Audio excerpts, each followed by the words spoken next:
सभी बहनों को मीठी मीठी राम राम। आज आगे की कथा सुनते हैं। पिछली कथा में हमने सुना राजा हरिश्चंद्र का काशी में जाना और रानी और पुत्र रोहित का एक ब्राह्मण के हाथ बिक जाना। ये कथा सुनी। आज आगे की कथा सुनते हैं। विश्वामित्र फिर अपनी दक्षिणा लेने आते हैं उनसे और आगे की कथा सुनते हैं। सभी बहनों को राम राम। व्यास जी कहते, राजन हरिश्चंद्र से इस प्रकार के करुणा शून्य एवं निष्ठुर वचन कहकर क्रोधी विश्वामित्र ने उपस्थित संपूर्ण दक्षिणा ले ली और वे वहां से चल पड़े। जो रानी और पुत्र के बिकने से जो धन इकट्ठा हुआ था वो सारा लेकर वहां से विश्वामित्र चल पड़े। विश्वामित्र के चले जाने पर राजा के कष्ट की सीमा नहीं रही। वे बारंबार सांस खींचते हुए नीचा मुंह करके ऊंच स्वर से कहने लगे। क्या कहने लगे? मैं धन से बिक जाने वाला होने के कारण प्रेत बन गया हूँ। मुझसे जिसका दुख दूर हो सके वह अभी सूर्य के चौथे पहर में रहते ही मुझसे बात कर ले। इतने में धर्म चंडाल का रूप धारण करके वहां आ गए। उस चंडाल के शरीर से दुर्गंध फैल रही थी। उसके बड़े बड़े दांत थे, बड़ी बढ़ी हुई दाढ़ी थी, भयंकर छाती थी। यह अत्यंत निर्दयी प्रतीत होता था। उस अत्यंत नीच पुरुष की आकृति काले रंग की थी। उसका लंबा पेट था, शरीर में चर्बी लगी थी। वह हाथ में एक पुरानी छड़ी लिए था। मृत व्यक्तियों की मालाएं उसकी शोभा बढ़ा रही थी। मुंडों की माला पैर रखी थी। चंडाल ने कहा, मैं तुम्हें दास के पद पर नियुक्त करना चाहता हूँ। एक नौकरी की मुझे विशेष आवश्यकता है। एक नौकर की मुझे विशेष आवश्यकता है। बताओ तुम्हारे लिए कितना मूल्य देना चाहिए? व्यास जी कहते, राजन उस चंडाल का वेश बड़ा ही डरावना था। उसके अंग अंग में निर्दयता भरी हुई थी। इस प्रकार के दुराचारी चंडाल को बात करते देखकर महाराज हरिश्चंद्र ने उससे पूछा, अजी तुम कौन हो? चंडाल बोला, राजेंद्र मैं एक चंडाल हूँ। यहाँ सब कुछ मुझे परवीर कहते हैं। तुम सदा मेरी आज्ञा में रहो। मृत व्यक्ति का कफन लेना तुम्हारा काम है। इस प्रकार चंडाल ने जब राजा हरिश्चंद्र से कहा तब वे उसके प्रति बोले, मेरा तो ऐसा विचार है कि ब्राह्मण अथवा क्षत्रिय इनमें से कोई भी मुझे अपना दास बना ले।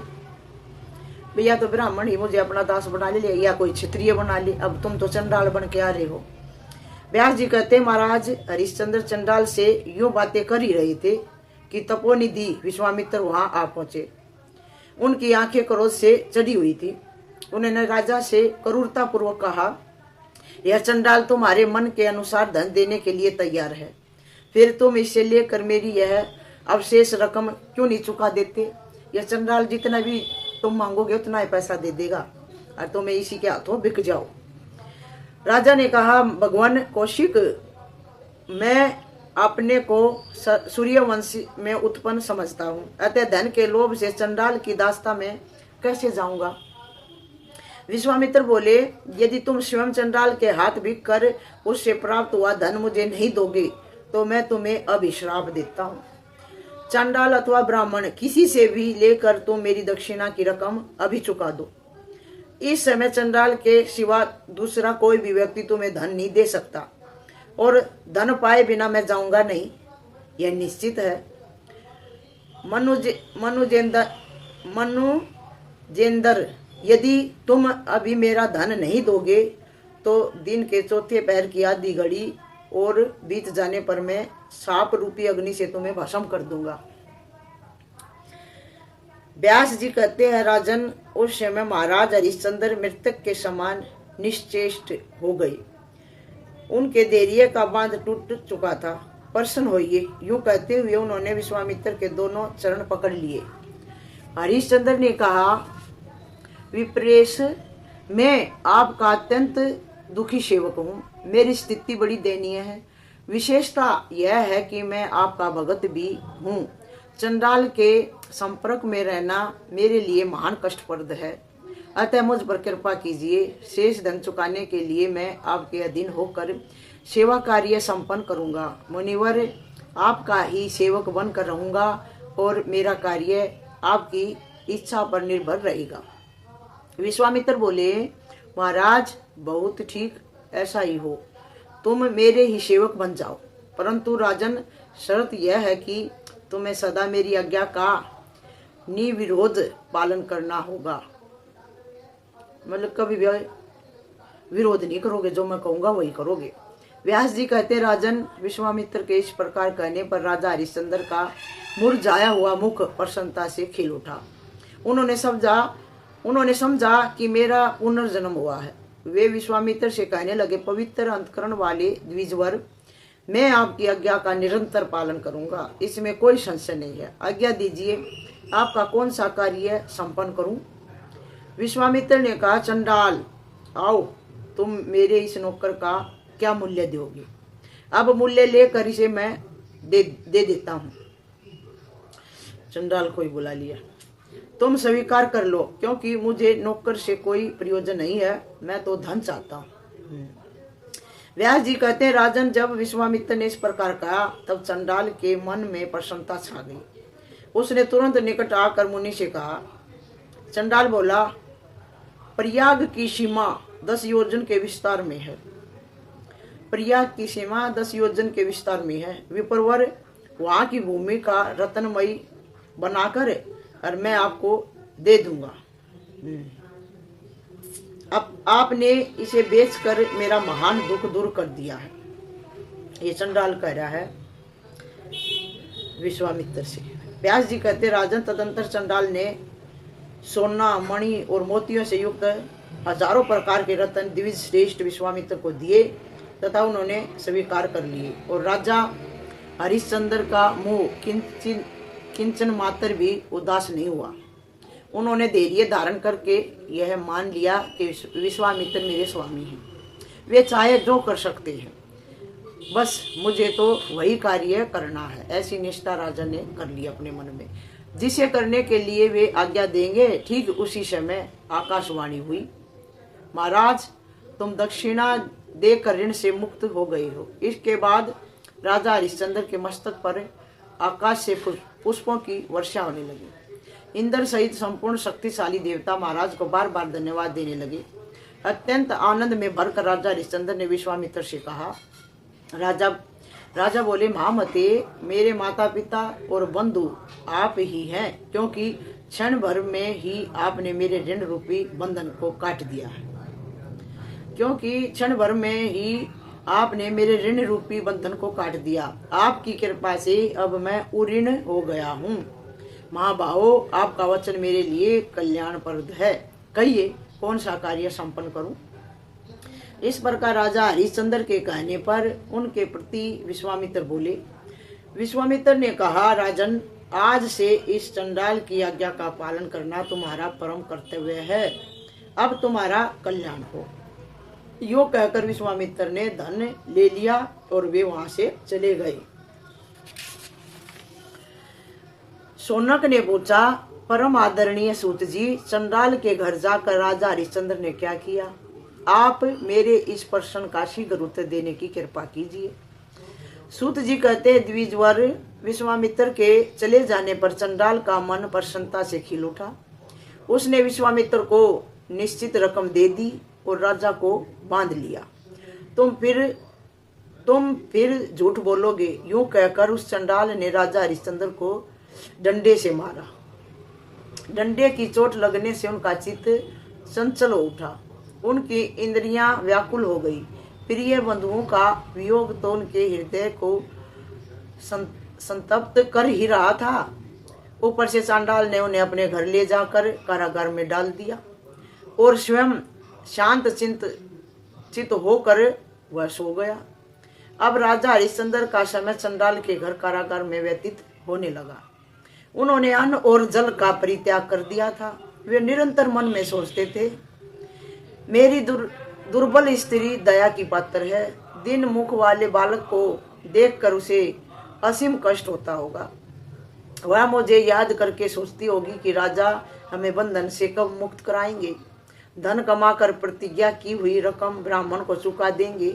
रोते हुए पुत्र को तथा मुझको वे बुलाएंगे, तब मैं उनके पास चली जाऊंगी। फिर मेरा यह बालक पिताजी पिताजी कहकर रो पड़ेगा, तब उसे भी वे बुला लेंगे।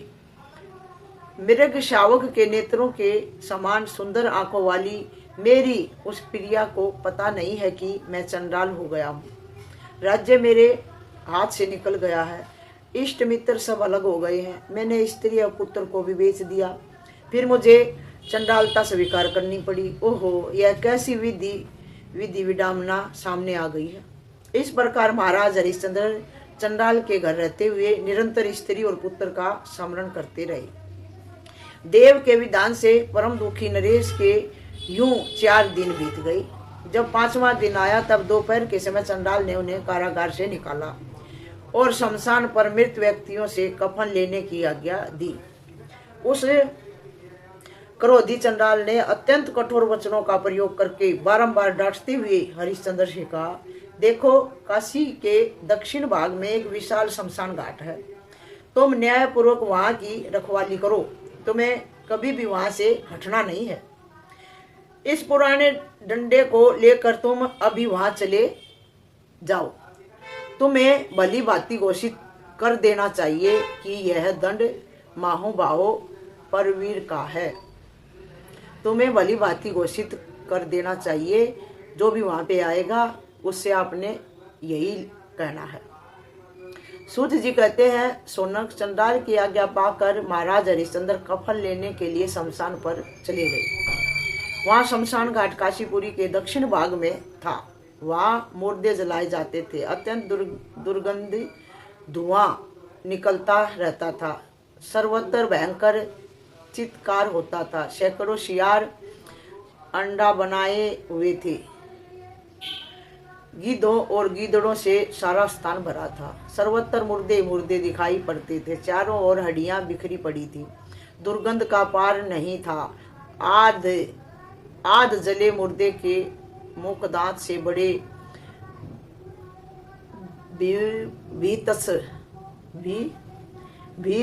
भीवतस लग रहे थे।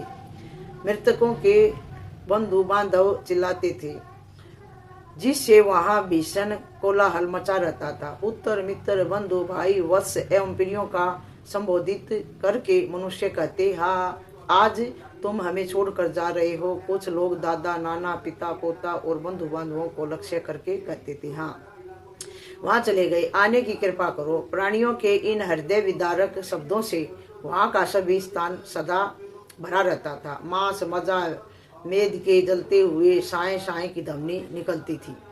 अग्नि में से चटाने का भयंकर शब्द होता था। उस समय भय उत्पन्न करने वाला वह शमशान घाट ऐसा जान पड़ता था मानो प्रलयकाल ही सामने उपस्थित हो। राजा हरिश्चंद्र मुर्दों को देखने के लिए इधर उधर घूमने लगे। उनके संपूर्ण शरीर पर मैल जम गई थी। यतर ततर दौड़ते हुए वे भी छड़ी के समान ही प्रतीत होते थे, बिल्कुल सूख गए। इस सब से यह मूल्य मिला, पुण्य उससे मूल्य मिलेगा। यह मेरा है, यह राजा का और यह चंडाल का। इस प्रकार की दुस्तर व्यवस्था में राजा व्यवस्थित रहने लगे। उनके शरीर पर एक ही पुराना वस्त्र था, जिसमें बहुत सी गांठें पड़ी हुई थी। एक गुदड़ी उनके पास थी। हाथ पैर मुख और उदर चिता की राख एवं धूल से धूसरित थे। हाथ की उंगलियां तरह तरह के मांस, रुधिर और मज्जा से सनी थी। अनेक प्रकार के मुर्दों के ही प्रबंध में व्यस्त रहने के कारण उनकी भूख शांत हो गई थी। न वे दिन में सोते थे और न वे रात में। इस प्रकार महाराज हरिश्चंद्र के 12 महीने 100 वर्ष के समान बीते।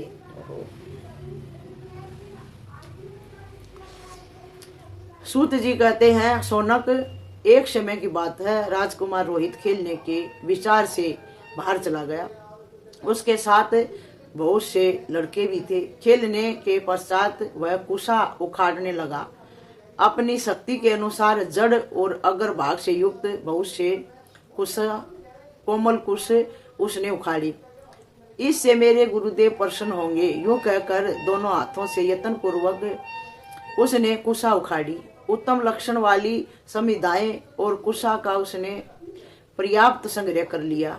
अग्निहोत्र के लिए आदर पूर्वक पलाश की लकड़ियां भी उसने तोड़ ली। सबको लेकर एक भार बनाया और मस्तक पर रख कर वह पैदल ही चलने लगा। सुकुमार था ही चलते चलते थक गया। उस समय राजकुमार रोहित को प्यास भी लग गई थी, अतः वह एक जलाशय पर पहुंचा। जल के समीप जमीन पर बोझ उतारकर उसने रख दिया। इच्छा पूर्वक जल पीकर कुछ समय तक विश्राम किया। फिर वाल्मीकि के ऊपर जो बोझ पड़ा हुआ था उसे उठाने लगा। वाल्मीकि के ऊपर जो बोझ पड़ा हुआ था उसे उठाने लगा। इतने में विश्वामित्र की प्रेरणा से एक महान विषधर काला सर्प बिल से निकला। उसकी आकृति अत्यंत भयंकर थी। उसने राजकुमार रोहित को काट लिया। काटते ही रोहित जमीन पर गिर पड़ा। रोहित मर गया। यह देखकर साथी बालक ब्राह्मण के आश्रम पर लौट गए। भय के कारण उन बालकों के हृदय में भी घबराहट उत्पन्न हो गई थी। अत्यंत उतावली के साथ रोहित की माता के सामने जाकर वे कहने लगे, विप्रदासी, तुम्हारा पुत्र खेलने के लिए बाहर गया था। हम सभी साथ में थे। वहां सर्प ने उसको डस लिया और इससे उसके प्राण चल बसे। उस समय वज्रपात की तुलना करने वाली यह बात सुनकर रानी मूर्छित हो जमीन पर गिर पड़ी, मानो जड़ कटा हुआ केले का वृक्ष हो। अब ब्राह्मण ने कुपित होकर रानी पर जल के छींटे दिए। क्षण भर में रानी को जब चेत हो गया तब ब्राह्मण उससे कहने लगा। ब्राह्मण बोला, दुष्टे, सायकाल के समय रोना अशुभ सूचक है। इससे घर में दरिद्रता आती है। इसको जानती हुई तू क्यों रो रही है? क्या तेरे हृदय में जरा भी लज्जा का स्थान नहीं है? इस प्रकार ब्राह्मण के कहने पर रानी ने कुछ भी उत्तर नहीं दिया। उत्तर शोक से संतप्त होकर वह बेचारी रोती ही रह गई। उसका मुख आंसुओं से भीग रहा था। सिर के बाल इधर उधर बिखरे थे। घोर दयनीय दशा को प्राप्त वह रानी धूल से धूसरित थी।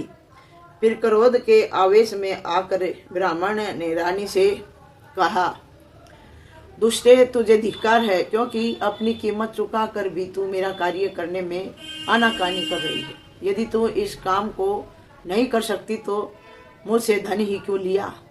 इस प्रकार बारंबार निष्ठुर वाक्यों का प्रयोग करके ब्राह्मण रानी को डांटने लगा। रानी के नेत्रों से निरंतर जल बह रहा था। उसने दुख भरी वाणी में अपने रोने का कारण ब्राह्मण से बताया। स्वामिन, मेरा छोटा बच्चा बाहर गया था, उसे सर्प ने डस लिया है, जिससे उसकी मृत्यु हो गई है। सुवर्त में उस बालक को देखने के लिए जाना चाहती हूँ। मुझे आज्ञा देने की कृपा कीजिए, क्योंकि अब उस पुत्र का दर्शन मेरे लिए परम दुर्लभ हो गया। यूं करुणापूर्ण वचन कहकर रानी पुनः रोने लगी। तब उस क्रोधी ब्राह्मण ने उससे फिर कहा,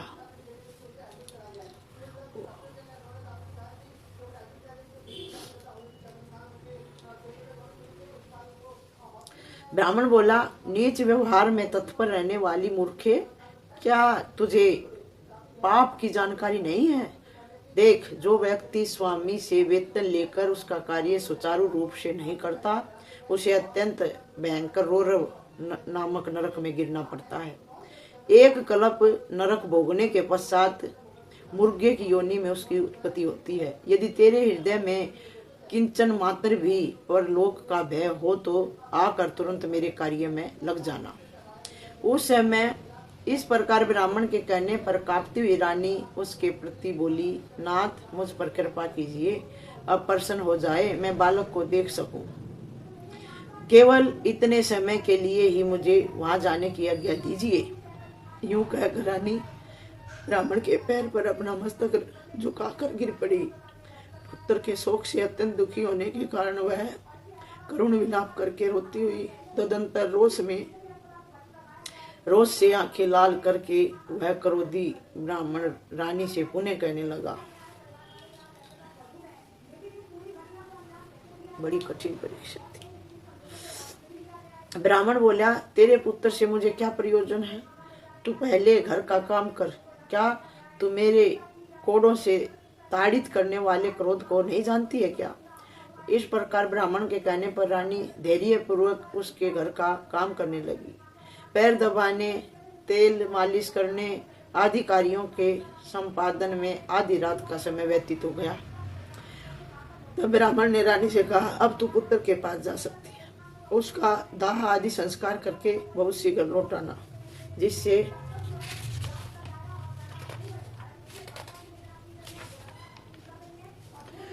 मेरे घर के किसी भी कार्य में बाधा उपस्थित ना हो। तब रानी अकेली ही उस आधी रात के समय रोती बिलखती पुत्र के पास चली गई। अपने मृत बालक को देखकर शोक से उसका हृदय संतप्त हो उठा। वह ऐसी जान पड़ती थी मानो झुंड से अलग हुई मृगी अथवा बिना बछड़े की गो हो। काशी से बाहर निकलने पर तुरंत ही उसका मृत कुमार दिखाई पड़ा। काठ कुसा और तरण के सहारे वह बालक जमीन पर रंग की भांति पड़ा था। उस समय दुख के कारण अत्यंत अधीर होकर परम निष्ठुर शब्द का प्रयोग करके रानी को विलाप करने लगी। बेटा, तू मेरे सामने आ जा।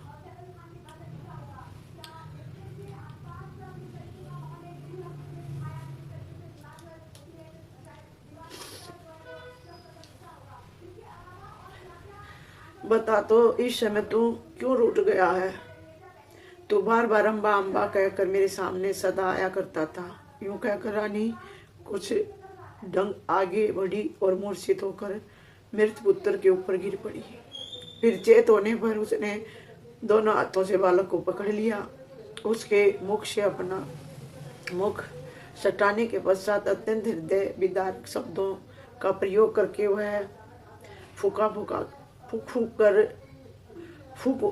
मार कर रोने लगी। हाथों से मस्तक और छाती पीट कर वह इस प्रकार कर्ण विलाप कर रही थी। आए पुत्र, आए शिशो, हा वत्स, हा मेरे सुकुमार बच्चे, तू कहाँ चला गया? आज राजन आप कहाँ चले गए? भला अपने इस बालक को देख ले। प्राणों से भी बढ़कर प्रेम भाजन पुत्र आज मरकर जमीन पर पड़ा है। बड़ा भाई दुखदायी प्रसंग है। फिर वह रानी कहीं बालक के प्राण लौट तो नहीं आए, इस भावना से मृत पुत्र का मुख निहारने लगी। जब मुख की चेष्टा से मालूम हो गया कि जीवित नहीं है, तब पुनः मूर्छित होकर गिर पड़ी। चेत होने पर उसने पुनः हाथ से बालक का मुख पकड़ लिया और कहा, बेटा, इस भयंकर निद्रा का त्याग करते शीघ्र जग जा। आधी रात से भी अधिक समय व्यतीत हो गया है। सैकड़ों शियार बोल रहे हैं। भूत प्रेत पिशाच और डाकनी आदि के झुंड से भयंकर आवाजें श्रवण गोचर हो रही हैं। सूर्य अस्त होते ही तेरे सभी मित्र घर चले गए, केवल तू ही यहाँ कैसे रह गया बेटा? सूत जी कहते हैं, सोनक, इस प्रकार विलाप करने के बाद दुर्बल शरीर वाली रानी फिर यूं कहकर रोने लगी, हाय शिशो, तू निरा बालक है। हाँ सुकुमार वत्स, तुझे लोग रोहित कहते हैं। रे पुत्र, तू मेरे कहने पर कुछ उत्तर क्यों नहीं देता? वत्स, मैं तेरी माता हूँ, क्या तू यह नहीं जानता? मेरी ओर दृष्टि फैला पुत्र, हमें देश से निकल जाना पड़ा। राज्य की सत्ता हाथ से चली गई। पतिदेव ने मुझे दूसरे के हाथों बेच दिया और मैं दासी के काम में नियुक्त हो गई।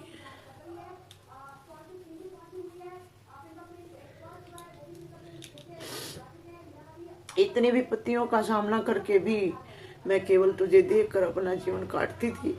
बेटा, तेरे जन्म के समय ब्राह्मणों ने भविष्य की बात बताई थी। उन्होंने कहा था कि यह बालक दीर्घायु, पृथ्वी का शासक, पुत्र पौत्रों से संपन्न, सूरवीर, दानी, पराक्रमी, ब्राह्मण, गुरु एवं देवताओं का उपासक, माता पिता से प्रेम रखने वाला, सत्यवादी और जितेंद्रिय होगा।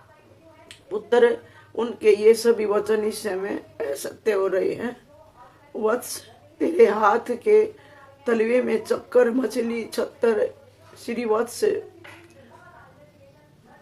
स्वास्तिक, ध्वजा, कलश एवं चवर आदि के चिन्ह तथा अन्य भी जो शुभ लक्षण विद्यमान हैं, वे सब के सब इस समय निष्सफल सिद्ध हो रहे हैं। पृथ्वी पर शासन करने वाले है राजन, आपका राज्य, मंत्रिमंडल, सिंहासन, 70 तलवार और धन सब कहाँ चले गए? पुत्र, अयोध्या गमन, चुंबी महल, हाथी, घोड़े, रथ और प्रजा, इन सब के साथ ही तू भी मुझे छोड़कर कहाँ चला गया? हाय कांत, हाय राजन, आप यहाँ पधार कर अपने प्रिय पुत्र को देखें, जो खेलते हुए छाती पर चढ़कर कुकम्भ से उसे रंग देता था, तथा जिसके शरीर में लगे हुए कीचड़ से कभी आपकी छाती मलिन हो जाती थी, तथा कभी गोद में बैठकर जो बाल चपलता के कारण आपके मस्तक पर लगे हुए कस्तूरी मिश्रित चंदन को मिटा दिया करता था, जिसकी मिट्टी लगे मुख को स्नेहवश आप चुमा करते थे, उसी के मुख पर आज मैं देखती हूँ कि मक्खियाँ भिन भिना रही हैं। हाय राजन, वही आपका पुत्र आज मरकर अकिंचन की भांति धरती पर पड़ा है, उसे देख तो ले। आय देव, पूर्व जन्म में मेरे द्वारा कौन सा कुकृत्य हो गया कि उसके फल भोग का मैं अंत ही नहीं पा रही हूँ। आय पुत्र, ये शिशो, हाय वत्स, ये मेरे सुंदर कुमार, इस प्रकार रानी उच्च स्वर से विलाप कर रही थी। रोने के शब्द नागरिकों के कान में पड़े, उनकी नींद उचट गई। अत्यंत आश्चर्य में पड़कर वे दौड़े हुए रानी के पास आए। नागरिकों ने कहा, तुम कौन हो? यह बालक किसका है और तुम्हारे पति देव कहाँ हैं? रात के समय निर्भयता पूर्वक तुम अकेली ही कहाँ से आकर रो रही हो? इस प्रकार कहने पर रानी के मुख से नागरिक किंचन मात्र उत्तर ना पा सके। तब रानी के प्रति नागरिकों के मन में संदेह उत्पन्न हो गया।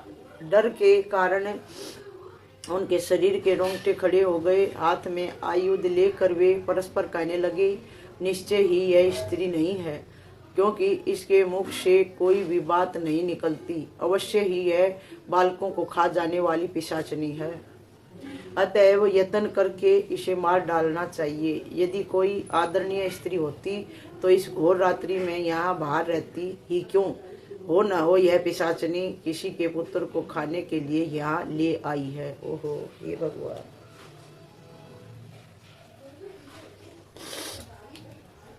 ऐसी परीक्षा तो फिर वो किसी की भी मत लेना। यूं आपस में परस्पर करके कुछ लोगों ने तुरंत रानी के केश पकड़ लिए, कुछ अन्य व्यक्तियों ने रानी की दोनों भुजाएं पकड़ ली और कितनों के हाथ रानी के गले में भिड़ गए। राक्षसी, अब तू नहीं जा सकेगी। यूं कहकर बहुत से शस्त्रधारी नागरिक रानी को घसीटकर चंडाल के स्थान पर ले गए और उसे चंडाल को सौंप दिया। साथ ही कहा, चंडाल, यह बच्चों को खा जाने वाली राक्षसी है, हमने इसे बाहर देख लिया है, तुम अभी कहीं बाहर ले जाकर इसे मार डालो। तब चंडाल ने रानी को देखकर कहा, मैं इसे जानता हूँ, बहुतों के मुख से इसकी चर्चा होती है, पराये लोगों के बच्चों को यह खाया जाया करती है, परंतु इसके पहले किसी ने भी इसे देखा नहीं। आप लोगों ने इसे पकड़कर बहुत ही पुण्य कमाया है, आपकी कीर्ति जगत में सदा रहेगी। अच्छा, अब आप लोग सुखपूर्वक यहाँ से पधारे। जो मनुष्य गो, ब्राह्मण, स्त्री और बालक का वध करता हो, सुवर्ण चुराता हो, आग लगाता हो, रास्ता ढूंढता हो, शराब पीता हो, गुरु की शैया पर सोता हो और श्रेष्ठ पुरुषों का विरोध करता हो, तो उसका वध करने से पुण्य होता है। ऐसे कार्य में तत्पर रहने वाले ब्राह्मण की स्त्री को भी मार डालने में दोष नहीं लगता, अतः इसका वध मेरे लिए योग्य ही है। इस प्रकार कहकर चंडाल ने मजबूत बंधनों से रानी को बांध लिया। फिर उसने केश पकड़कर रस्सियों से बुरी तरह चोटें पहुंचाई। इसके पश्चात चंडाल ने कठोर वचन का प्रयोग करके हरिश्चंद्र को बुलाया और उनसे कहा, रे दास, तू बिना कुछ विचारे इस दुराचारणी स्त्री का तुरंत वध कर डाल। चंडाल का यह वचन वज्रपात की तुलना कर रहा था। उसे सुनकर स्त्री वध की आशंका से राजा हरिश्चंद्र का शरीर कांप उठा। उन्होंने चंडाल से कहा, मैं इस काम के करने में असमर्थ हूँ, मुझे कोई अन्य कार्य करने की आज्ञा दीजिए। इसके सिवा आपके कहे हुए असाध्य कार्य को भी मैं कर डालूंगा। राजा हरिश्चंद्र की यह बात सुनकर चंडाल ने उनसे यह वचन कहा, अरे तुम डरो मत, तलवार लेकर इसे मार डालो, क्योंकि इसका वध पुण्यप्रद है। बालकों को भय पहुंचाने वाली इस राक्षसी की कभी भी रक्षा नहीं करनी चाहिए।